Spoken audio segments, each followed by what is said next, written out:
Welcome to the Ignite Podcast, the only healthcare marketing podcast that digs into the digital strategies and tactics that help you accelerate growth. Each week, Cardinals experts explore innovative ways to build your digital presence and attract more patients. Buckle up for another episode of Ignite.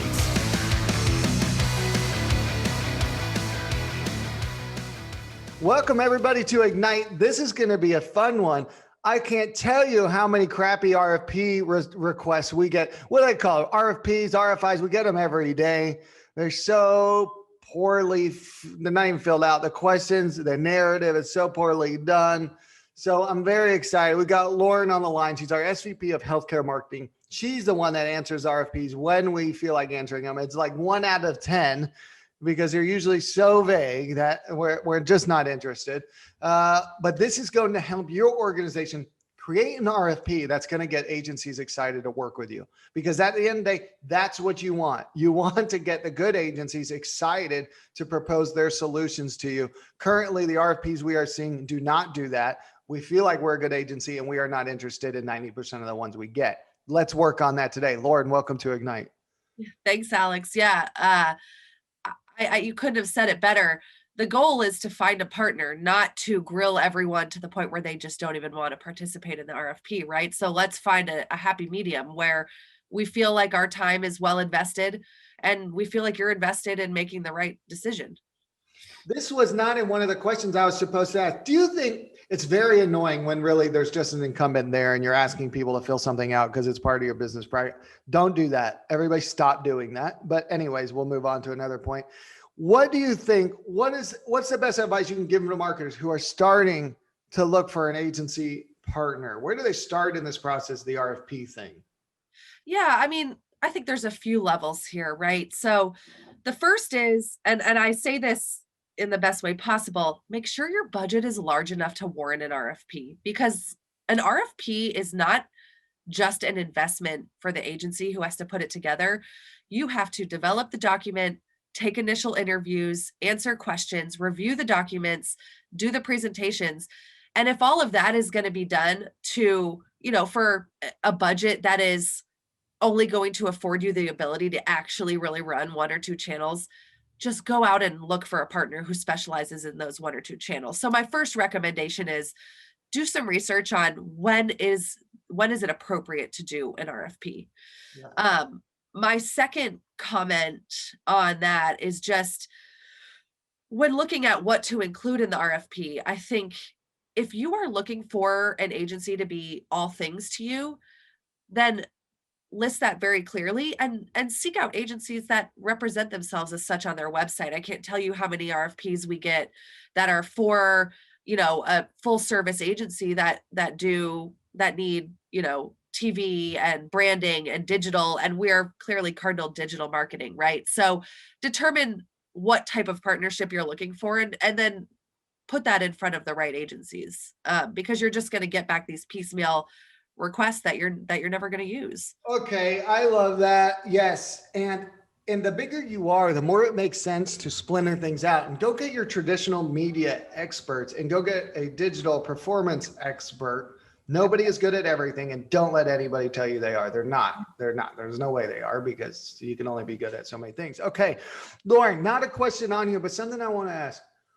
Is part of what we're seeing is the spray and pray approach where they're sending to everybody.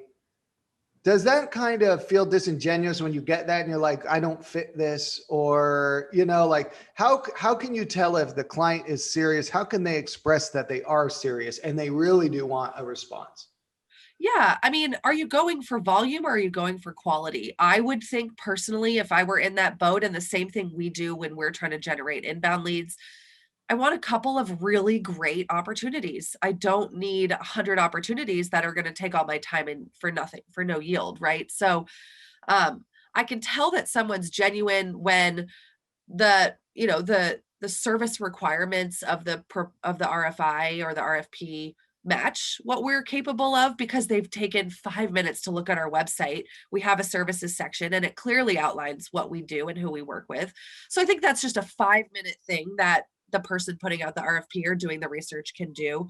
And I think when my favorite thing and the only RFPs I will honestly respond to, when someone says, I'm sending you this RFP, take a look at it. Let me know when you want to hop on the phone for 30 minutes. All I want is 30 minutes of your time. I want to know you. I want you to know me. I want to make sure we're the right fit before both of us sink hours and hours of time into this process together, only to find out that it was never a fit from the beginning. So the best thing you can do is offer your 30 minutes of your time to your top contenders. Yeah, absolutely. And if you don't, it's agencies like us that won't even participate. We won't You don't give us 30 participate. minutes. This is to prove the incumbent was the right choice. Oh, we're not interested, guys. That's the first tip off to agencies that you're not interested. Who needs to be involved, Lauren? Is it just the marketers, the head of marketing, anybody else? Yeah, I mean, absolutely the head of marketing. I think it depends on the type of RFP you're putting out. In the education space, for example, I love to have someone from the enrollment side. In healthcare, maybe it's someone on if providers are a huge part of what you're trying to do, maybe the liaison between the providers, or maybe it's someone in the patient care side who understands what the type of patient is that you need and what their pain points are. So just think about, some adjacent team members that may be able to contribute as well. Love it. What are the most essential components in an RFP that you want to point out? What do you want people to structure their RFP? So you talk about service alignment and quality and over quantity of respondents. When you're going through there, what are the essential components you like to see, and what are the really ridiculous ones people need to stop including? Yeah, I mean, I would like to see the information provided matching the expectation. And what I mean by that is, if you're going out and you're putting out an RFI, that's a request for information, and you simply want to understand the capabilities of an agency, that's fine. But if you're coming into an RFP and you're requesting media forecasts and, I want you to tell me what mix I should be doing to get the most out of my dollars, you need to provide some guardrails on what the budget is, because we have this digital toolbox in front of us and there are so many channels that we could use. If I don't know what your budget looks like, just kind of at a holistic level, I cannot make the right recommendation on where your dollars need to be spent. And if I'm unclear as to how your objectives may be split between awareness and patient acquisition and what KPIs you're going to hold the campaigns to, I cannot make the right recommendation. And if I make a recommendation that is off base from what you really need, you're either not going to select us or you're not going to get any results from the RFP that are of value to you. And then whomever you do pick, you're going to have to go through that planning process all over again because they didn't have the information at the beginning. Yeah, absolutely.